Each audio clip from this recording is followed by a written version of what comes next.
Health care அனாலிட்டிக்ஸில் unit 1ல் probabilistic reasoning and base theorem பார்க்க போகிறோம். ஸோ எந்த கொஸ்டினாக இருந்தாலும் ஃபஸ்ட்டு டெஃபினிஷன் ஒன்று எழுதணும். இது வந்து கொஞ்சம் சம் பேசிஸில் இருக்க கொஸ்டின் தான். So first probabilistic reason it involves making inferences and decisions based on the probabilities. கொடுத்துருக்க ப்ராபபிலிட்டிஸை வச்சு இன்ஃபரன்ஸ் எடுத்து நம்ம டெசிஷன் மேக் பண்ணுறதுக்காக யூஸ் பண்ணுறது தான் ப்ராபபிலிஸ்டிக் ரீசனிங். அண்ட் இது வந்து ஏதாவது அன்சர்டைனான விஷயத்தை ஹேண்டில் பண்ணுறதுக்காக யூஸ் பண்ணுவோம். ப்ளஸ் வந்து ஃப்யூச்சர் ஈவெண்ட்ஸ்க்கு பற்றின ப்ரிடிக்ஷனுக்காக ப்ராபபிலிஸ்டிக் ரீசனிங்கை யூஸ் பண்ணுவோம்.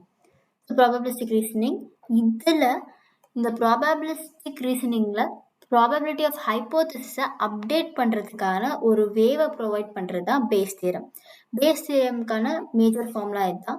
Probability of A by B is equal to probability of B by A dot P of A by P of B. இது வந்து மேஜராக பேஸ் தியரம் அப்படின்னாலே கண்டிப்பாக இந்த ஃபார்முலா இருக்கணும்.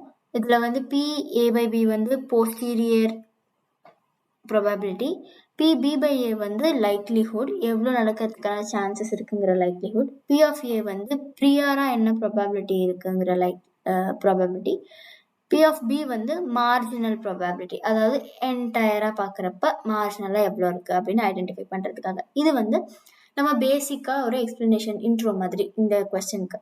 நெக்ஸ்ட் வந்து இதுக்கு நம்ம ஒரு எக்ஸ்பிளனேஷன் கொடுத்து தான் எக்ஸ்பிளைன் பண்ண போகிறோம். ஏன்னா ஹெல்த் கேர் அனாலிட்டிக்ஸில் நம்ம probabilistic reasoning and base theorem வந்து கொண்டு வரோம்.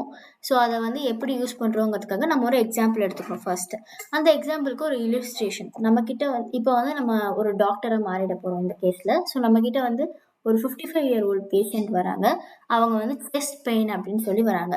ஸோ அது செஸ்ட் பெயினாகவும் இருக்கலாம், அது இல்லாமல் மயோகார்டியல் இன்ஃப்ராக்ஷனாகவும் இருக்கலாம். வெறும் நார்மல் செஸ்ட் பெயினாக இருந்துச்சுன்னா நம்ம வேறு ட்ரீட்மெண்ட் கொடுக்கணும், மயோகார்டியல் இன்ஃப்ராக்ஷனாக இருந்துச்சுன்னா வேறு ட்ரீட்மெண்ட் கொடுக்கணும்.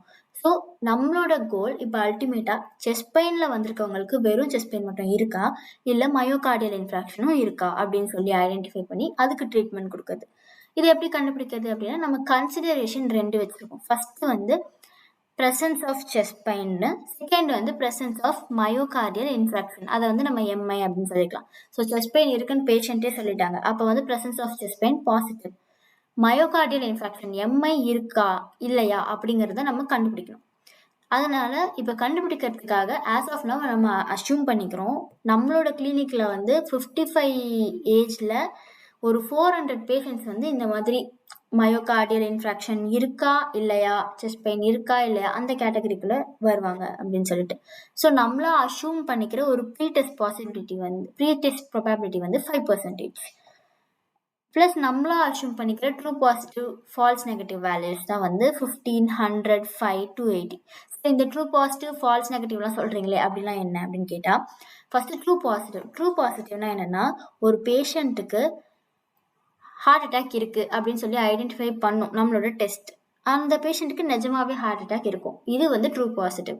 ட்ரூ நெகட்டிவ்னா என்னென்னா ஒரு பேஷண்ட்டுக்கு ஹார்ட் அட்டாக் இல்லை அப்படின்னு சொல்லி நம்ம டெஸ்ட்டு ஐடென்டிஃபை பண்ணோம், அந்த பேஷண்ட்டுக்கு நிஜமாவே ஹார்ட் அட்டாக் இருக்காது. இது ரெண்டும் வந்து டிசைரபிளான கேசஸ். இதை வந்து நீங்கள் எழுதி எக்ஸ்பிளைன் பண்ணி மென்ஷன் பண்ணலாம். நெக்ஸ்ட் வந்து ஃபால்ஸ் பாசிட்டிவ். ஃபால்ஸ் பாசிட்டிவ்ல ஒரு பேஷண்ட்டுக்கு ஹார்ட் அட்டாக் இருக்குன்னு டெஸ்ட்டு சொல்லும், ஆனால் உண்மையில் பார்த்தா அந்த பேஷண்ட்டுக்கு ஹார்ட் அட்டாக் இருக்காது. ஃபால்ஸ் நெகட்டிவ்ல ஒரு பேஷண்ட்டுக்கு ஹார்ட் அட்டாக் இல்லைன்னு டெஸ்ட்டு சொல்லும், ஆனால் உண்மையில் அந்த பேஷண்ட்டுக்கு ஹார்ட் அட்டாக் இருக்கும். இது வந்து ஒரு புரியறதுக்கான எக்ஸ்பிளனேஷன். இது ஹார்ட் அட்டாக்காக இருக்கலாம், இல்லை மயோகார்டியல் இன்ஃப்ராக்ஷனாக இருக்கலாம், எதுவாக வேணா இருக்கலாம். ஸோ இந்த true positive true negative is desirable case, ஏன்னா வந்து டெஸ்ட் சக்ஸஸ் ஆகிறதுக்கான சான்சஸ் இதில் தான் இருக்குது. And false positive and false negative is undesirable case, ஏன்னா நம்மளோட மாடல் ஃபெயில் ஆயிடுச்சு. இதை வந்து மென்ஷன் பண்ணோம். நெக்ஸ்ட் நம்ம சொல்யூஷன். ஸோ இப்படி ஒரு கொஸ்டின் கொடுக்குறோம்னா நம்ம இந்த மாதிரி பேஸ் தியரம் வச்சு எந்த கொஷின்ஸ் அவங்க வேறு ஏதாவது கொஷின்ஸ் கொடுத்தா அவங்களையும் இதை எக்ஸாம்பிளாக வச்சு கேளுங்கன்னு கேட்கலாம். அப்படி கொடுத்தாங்கன்னா நம்ம மேஜராக என்னென்ன சொல்யூஷன்லாம் இன்க்ளூட் பண்ணணும்னா 2x2 கான்டிஜென்சி டேபிள். நமக்கு கொடுத்துருக்கிறது 2x2, so 2x2 contingency table. அப்புறம் சென்சிட்டிவிட்டி ஸ்பெசிஃபிசிட்டி, ஏன்னா இதை வச்சு தான் நம்மளால் லைக்லிஹுட் ரேஷியோவை கண்டுபிடிக்க முடியும். லைக்லிஹுட் ரேஷியோவில் 2 இருக்குது, பாசிட்டிவ் நெகட்டிவ்.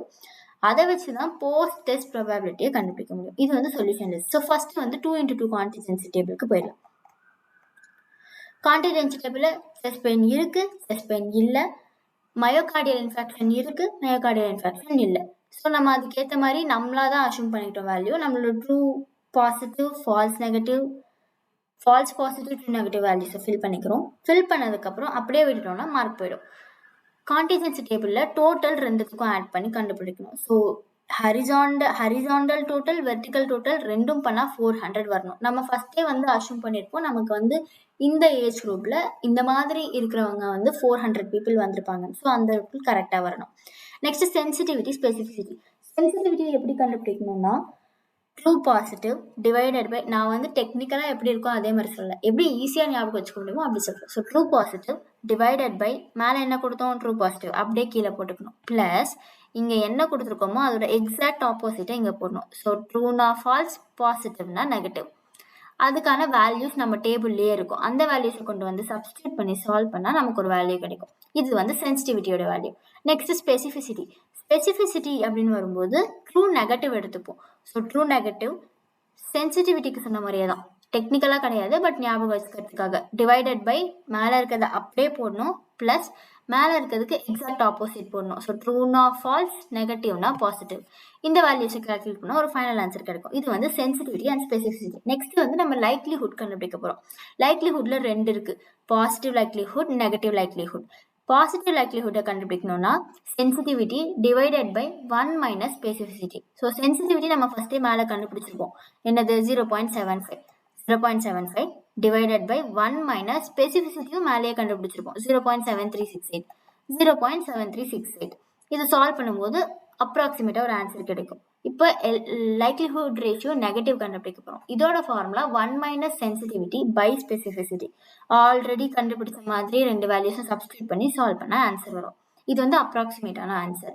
இப்போ இதில் என்ன நம்ம எடுத்துக்கணும்னா நம்ம பேஷண்ட்டுக்கு பாசிட்டிவாக இருக்கா நெகட்டிவாக இருக்கான்னு. நம்மக்கிட்ட வந்திருக்க பேஷண்ட் ஆல்ரெடி சொல்லிட்டாங்க அவங்களுக்கு செஸ்ட் பெயின் இருக்குது அப்படின்னு. அப்போ வந்து அவங்க லைக்லிஹுட் ரேஷியோ பாசிட்டிவில் வருவாங்க. அதனால நம்ம இந்த 2.85ங்கிற எல்லார் ப்ளஸ்ஸை மட்டும் எடுத்துக்கிறோம். போஸ்ட் டெஸ்ட் பாசிபிலிட்டியை எப்படி கண்டுபிடிக்கணும்னா pre test possibility into LR plus. Pre test பாசிபிலிட்டியை நம்ம ஃபஸ்ட்டே அஷ்யூம் பண்ணிக்கிட்டோம் 0.05. அப்போ 0.05 இன்டூ எல்ஆர் ப்ளஸோட வேல்யூ 2.85. இந்த 2 வேல்யூ மல்டிப்ளை பண்ணால் வில் கெட் 14.3. அது பர்சன்டேஜில் எடுத்துக்கணும். ஒருவேளை அவங்களாவே ஒரு கொஸ்டின் கொடுத்து ப்ரீ டெஸ்ட்டை நீங்களே கண்டுபிடிச்சிக்கோங்க அப்படின்னு சொல்லி கொடுத்தாங்கன்னா சேம் கான்செப்ட் தான் யூஸ் பண்ணும். But for safety pre test எப்படி கண்டுபிடிக்கணும்னா true positive plus false negative divided by இருக்கிற எல்லா வேல்யூவும். ட்ரூ பாசிட்டிவ் நம்ம ஃபஸ்ட்டே வந்து நம்ம டேபிளில் கொடுத்துருப்போம் 15, false negative 5. So true positive plus false negative 15 + 5 divided by எல்லாத்தையும் சேர்த்துனா நம்மளோட டோட்டல் 400. இதுக்கு ஒரு வேல்யூ வரும், அதுதான் 0.05. இந்த 0.05 தான் நம்ம வந்து போஸ்ட் டெஸ்ட் ப்ராபபிலிட்டி கண்டுபிடிக்க யூஸ் பண்ணிக்கிட்டு இருக்கோம். இது மோஸ்ட்லி கேட்க மாட்டாங்க, பட் ஒருவேளை அவங்களா ஒரு சம் கொடுத்து அந்த சம்மை சால்வ் பண்ண சொன்னாங்கன்னா அப்போது இந்த ஃபார்முலாவை யூஸ் பண்ணி சால்வ் பண்ணிக்கலாம். அண்ட் தென் சால்வ் பண்ணதுக்கு அப்புறமா அதோட அட்வான்டேஜஸ் அண்ட் டிஸ்அட்வான்டேஜஸ் மென்ஷன் பண்ணுவோம். ஃபஸ்ட் அட்வான்டேஜஸ் எடுத்துக்கலாம், pros. So incorporation of prior knowledge. நமக்கு வந்து ப்ரியாராக நாலேஜ் இருந்துச்சுன்னா அதை வச்சு நம்மளால ஈஸியாக ஆப்ரேட் பண்ண முடியும். தென் பர்சனலைஸ்ட் மெடிசன். இப்போ இவங்களுக்கு இது மட்டும்தான் பிரச்சனை, செஸ்ட் பெயின் மட்டும்தான் ப்ராப்ளம்னா அதுக்கு மட்டும் மெடிசன் கொடுக்கலாம். இல்லை மயோகார்டியல் இன்ஃபெக்ஷனும் இருக்குன்னா அதுக்கும் ஏற்ற மாதிரி மெடிசன்ஸ் கொடுப்போம். Decision support. இப்போ நம்ம வெறும் நம்மளா மட்டுமே டிசைட் பண்ணுறது இல்லாமல் நமக்கு ஒரு சப்போர்ட் இருந்துச்சுன்னா இன்னும் பாசிட்டிவான ரிசல்ட்ஸ் வரும். தென் எவிடன்ஸ் பேஸ்ட் ட்ரீட்மெண்ட். வெறும் ஏனோ தானோ ட்ரீட்மெண்ட் பண்ணாமல் ஒரு எவிடன்ஸை வச்சு அது மூலமாக ட்ரீட் பண்ணுறது அண்ட் இன் ஃபியூச்சர்லையும் அந்த எவிடன்ஸை யூஸ் பண்ணிக்கிறது. Next disadvantages. கான்ஸ்னு எடுத்துக்கிட்டா இன் கான்ஸ் வந்து டேட்டா டிபெண்டன்சி. நம்ம வந்து இது வரைக்கும் இருக்கிற ப்ரீவியஸ் டேட்டா அந்த டேட்டா எல்லா டேட்டாவுமே டிபெண்ட் பண்ணி இருக்கிற மாதிரி இருக்கும். பயாஸ் கண்டிப்பாக இருக்கும் இந்த மாதிரி மாடலில். And complexity and computational demands இருக்கும். இந்த மாதிரி வந்து நம்ம இப்போதைக்கு வந்து எடுத்தது வந்து வெறும் செஸ்ட் பெயின் இருக்கா, மயோகார்டியல் இன்ஃபெக்ஷன் இருக்கா, இவ்வளோ. ஆனால் இதை மட்டுமே வச்சு நம்மளால் ஐடென்டிஃபை பண்ண முடியாது. இன்னும் எக்ஸ்ட்ராவாக அதை சால்வ் பண்ணுறதுக்கு ஏற்ற மாதிரியான மாடல்ஸ் வேணும், அதை ரன் பண்ணுறதுக்கான கம்ப்யூட்டேஷனல் டிமாண்ட்ஸ் வேணும். ஆப்வியஸாக அதனால டேட்டா ரெக்குவயர்மெண்ட்ஸ் இருக்கும். அண்ட் மாடல், எல்லா மாடலுமே 100% கன்ஃபார்மாக ஒர்க் பண்ணாது. லிமிடேஷன்ஸ் அந்த மாடலுக்கும் கண்டிப்பாக இருக்கும். இதெல்லாம் கான்ஸ். கன்க்ளூஷன் என்ன ஆட் பண்ணுவோம் அப்படின்னா பேஸ் தியரம் வந்து கிளினிக்கல் வேர்ல்டில் ப்ராக்டிக்கலாக யூஸ் பண்ண முடியுமா அப்படின்னு கேட்டால் ரொம்ப கஷ்டம். ஏன்னா லார்ஜ் டேட்டா ரெக்குவயர்மெண்ட் இருக்குது. ப்ளஸ் வந்து ஹியூமனால் இப்போ அதில் ஏதாவது ஒரு எரர் வந்துச்சுன்னா ஹியூமனால் வந்து அந்த எரரை வந்து உடனே ட்ராக் பண்ண முடியாது, அது ரொம்ப கஷ்டம்.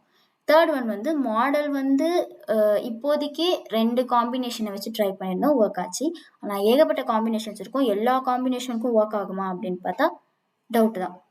இதனால இந்த ப்ராப்ளமை சால்வ் பண்ணுறதுக்காக, அதாவது காம்பினேஷன்ஸாக ஏகப்பட்ட மல்டிபிள் காம்பினேஷன்ஸை வந்து சால்வ் பண்ணி அப்டேட் பண்ணுறதுக்காக கொண்டு வரப்பட்ட ஒரு வெர்ஷன் தான் வந்து நைபேஸ் கிளாசிஃபையர். ஸோ இந்த அல்காரிதமை யூஸ் பண்ணிக்கலாம். பட் ஸ்டில் கிளினிக்கல் வேர்ல்டுக்கு இது அவ்வளோ ஆப்டிமலாக ஒர்க் ஆகலை, டெவலப் பண்ணிகிட்டு இருக்காங்கன்னு சொல்கிறாங்க. இதோட இந்த கொஸ்டின் முடிஞ்சது. தேங்க்யூ.